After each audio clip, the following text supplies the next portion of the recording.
What are a couple of the distinguishing features that you found in Peru, for example? Peru at the moment is the start of South America. What do I mean by that? I mean that all the markets are focused on Peru, and Peru has been growing economically more than any other countries in South America. But also this gives you the idea that it's one of the latest emerging market in the region. If we think about Chile or Argentina, they are one of the markets that has been more developed beforehand. So Peru, after a lot of internal struggles with terrorist movements and some critical challenges that were facing internally, 15 years ago, in a way they figured that out, and they had a chance of opening the economy and welcoming a lot of companies to start investing in Peru and starting to do business, something that never happened in the history. So this is why at the moment is the moment to be in Peru or Colombia, for example, because they are, for the first time in Peruvian history, they are starting to see opportunities.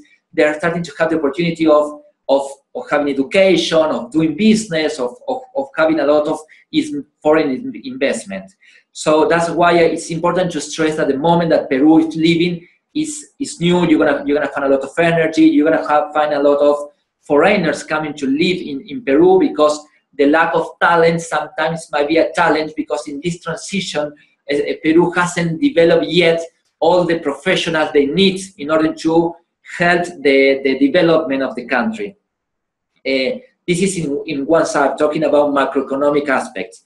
On the other hand, the influence of Native Americans in the Peruvian cultures is evident. I mean, you can perceive it in the physiognomy of the population, in how people look.